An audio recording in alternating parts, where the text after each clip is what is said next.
y no es ningún evangelio en absoluto, pero definitivamente sí se adaptaba al molde de Dios y tenemos que considerar todo esto con mucho cuidado. Y aconteció que murió el mendigo y fue llevado por los ángeles al seno de Abraham, y murió también el rico y fue sepultado, ¿verdad? Aquí dice que lo más probable es que nadie se interesó de él, pero el Señor sí se interesó de él, porque, ¿verdad? Como lo veremos aquí, dice que el paraíso de donde todos los creyentes fueron antes de la cruz, asimismo Jesús también nos dice que cuando un creyente muere, su alma y su espíritu son acompañados por ángeles hasta la presencia de Dios, ¿verdad? Dice que ninguno de los ángeles se lo llevaron, ya que él murió eternamente perdido. A pesar del hecho que fue rico, no tuvo ningún peso en cuanto a la salvación de su alma. O sea, que él no se arrepintió. Él lo único que le interesaba era su riqueza, pero no le interesaba una congregación con Dios. No le interesaba, ¿verdad?, seguir a Jesucristo. Y por eso cuando él murió, los ángeles no se lo llevaron, sino que lo dejaron, ¿verdad? Se perdió, su alma se perdió. ¿Por qué? Porque no se arrepintió en el último momento y no aceptó a Cristo, ¿verdad? Dice en el versículo 23, esto era hasta el 31, el versículo 23 dice: y el infierno alzó sus ojos. Jesús aquí claramente proclama la doctrina del infierno eterno, y además también declara el hecho de que el alma y el espíritu van inmediatamente al cielo o al infierno en el momento de la muerte, que el alma y el espíritu están totalmente conscientes. Para no oír decir otra cosa peor, el infierno no es un lugar agradable, pero ya se dijo que es eterno. Dice que, ¿verdad?, estando en los tormentos, vio a Abraham de lejos y a Lázaro a su seno. Dice que todos los creyentes antes de la cruz expresaron en la fe que en la revelación dada por Abraham, por Dios, en cuanto a la redención, y en el cierto modo es lo mismo en la actualidad. Entonces, estando él dando voces, dijo: Padre Abraham, ten misericordia de mí, envía a Lázaro que moje la punta de su dedo en agua, refresque mi lengua, porque soy atormentado en esta llama. Él estaba diciendo que no hay incrédulos en el infierno, tampoco hay salvación alguna allí. El hombre rico se arrepintió, pero era demasiado tarde. Él no tuvo ningún interés por Lázaro en la tierra, pero ya recuerda su conciencia, ¿verdad? En su conciencia muchas cosas, pero era ya demasiado tarde.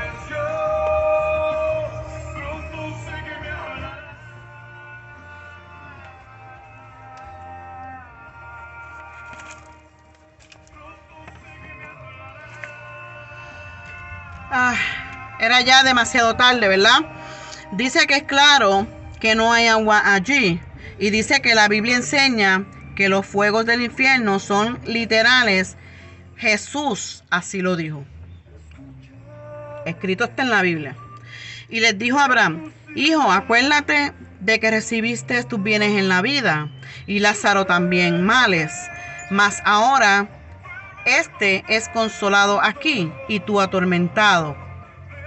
Dice que de ninguna manera significa esto que era la causa de que él se perdió. Simplemente significa que él fue tratado muy bien, pero no mostró ninguna gratitud por sus bendiciones. El hombre rico no permitió que sus bendiciones le trajera al Señor, o sea, no se acercó al Señor. Y dice que Lázaro no permitió que su pobreza lo quitara del Señor, fue todo lo contrario. O sea, el rico, por ser rico, no permitió que Dios entrara en él, pero Lázaro, por ser pobre, él nunca rechazó a Dios. Por eso, ¿verdad? Dice que porque él había aceptado al Señor, La palabra ahora es de suma importancia porque se refiere al tiempo de la muerte y dice que será uno de alivio o de tormento. O sea, aceptas al Señor, vas a tener alivio, pero si no aceptas al Señor, vas a tener tormento. Y eso fue lo que le pasó a Rico, ¿verdad? Dice que además de todo esto, una gran cima está constituida, entre nosotros y vosotros, que los que quieren pasar de aquí a vosotros no pueden, ni de allá pasar, ¿verdad? Dice que está hablando en el corazón de la tierra, antes de la cruz, aunque todos los que fueron al paraíso fueron consolados. Eran todavía cautivos de Satanás, esperando que al final terminaran en el abismo ardiente. A lo que significa que cuando los creyentes que murieron antes de la cruz, debido a que la sangre de toros y cabras no podía quitar los pecados, la deuda del pecado permaneció y Satanás todavía podía reclamarlos. Por eso todos aquellos en el paraíso aguardaban la cruz que los libraría. Dice que todas las oportunidades de salvación están en el lado de la tumba, lo que significa que la doctrina católica del purgatorio es la esperanza del tonto.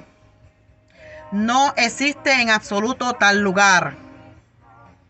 Sin embargo, era posible para aquellos en el infierno echar un vistazo y ver a aquellos en el paraíso, y parece que les hablaban aquel lugar debido a la cruz.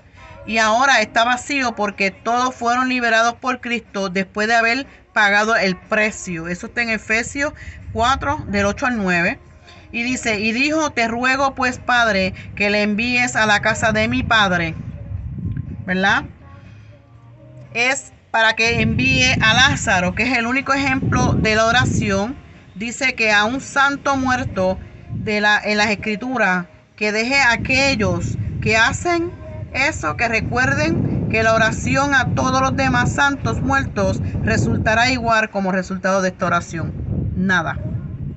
Versículo 28 dice, tengo 5 hermanos para que les testifique, para que no vengan ellos también a este lugar de tormento, ¿verdad? Está hablando de las declaraciones de que este hombre tenía un conocimiento activo de Dios, y lo más probable es que hasta profesaba la salvación antes de su muerte, pero no fue salvo. No pidió esa gracia para sí mismo, ya que sabía que estaba eternamente sepultado. Es más fácil entrar en el infierno, pero es imposible salir, ¿verdad? Versículo 29 dice, y Abraham le dice a Moisés y a los profetas, tienen, óiganlo, ¿verdad? No significa que este acontecimiento ocurrió durante la época de Moisés, sino que Abraham se refirió a la palabra de Dios y nos dice que al menos una parte del Antiguo Testamento ya se había escrito. Versículo 30. Entonces dijo, no, padre Abraham, mas si alguno fuere a ellos de los muertos se arrepentirían. Habla de las escrituras que contienen todo lo necesario para la salvación de un espíritu restituido. No podía añadírseles nada, y un hombre que no va a escuchar la Biblia no va a escuchar una multitud. Y si fuere resucitado de la muerte, de hecho, en unos días más tarde, el Señor resucitó a un hombre llamado Lázaro de la tumba de los fariseos, que emprendieron cómo matarlo, ¿verdad? Y en el versículo 31 y último dice, mas Abraham le dijo, si no oyen a Moisés y a los profetas, tampoco se persuadirán si alguno se levantare de los muertos. Está hablando como fue dado por Cristo, que realmente aconteció y que de hecho manifestaría una representación alarmante de la vida después de la muerte. Y aprendemos de esto en realidad bien clara, que la única cosa realmente ¿verdad?, que importa en la vida es ponerse en una relación correcta con Dios.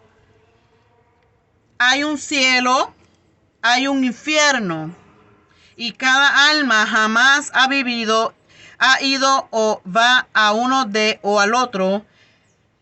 Y dice que la única manera de hacer el cielo su hogar eterno es por medio de aceptar a Cristo. Él solo es la puerta, de todo lo demás conduce a uno al infierno. Y dice que no exactamente es el hombre rico que descubrió y que resultó para consternación eterna. Aleluya, ¿verdad? Por eso es que en esto, ¿verdad? Por eso es que el tema, ¿verdad?, de este capítulo, Eclesiastés capítulo 12, es: no te olvides quién es tu creador, ¿verdad? Así que no nos podemos olvidar quién fue quien nos creó a nosotros, quién nos levantó, quién nos redimió, ¿verdad?, quién nos salvó, quién nos hizo. Nosotros, ¿verdad?, debemos de buscar al Señor en y fuera de tiempo. No podemos dormirnos. Tenemos que seguir caminando. Y yo te invito, tú que me ves, que me escuchas, si aún tú no tienes a Cristo en tu corazón, yo te invito a que tú lo busques libremente, ¿verdad?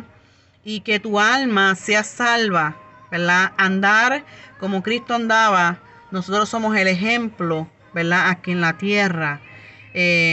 Somos linaje escogido por el Señor para traerte la palabra de Dios, como está escrita en los libros de la Biblia, ¿verdad? Para que tú aprendas y para que sigas escudriñando la palabra y puedas llegar a los pies de Cristo. Eso es todo, ¿verdad?, por esta preciosa tarde.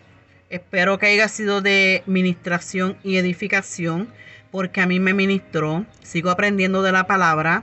Le doy gracias, gloria y honra al Señor Jesús, ¿verdad?, que me rescató, y gracias a Él yo me siento libre. Y pues me gustaría, ¿verdad?, que cada uno de ustedes también aceptaran al Señor como único Salvador exclusivo en sus vidas, y que sus almas sean libres, ¿verdad?, para adorar y glorificar el nombre de Jesús. Y eso es todo. Dios me los bendiga, Dios me los guarde, y será hasta la próxima. Chao, chao.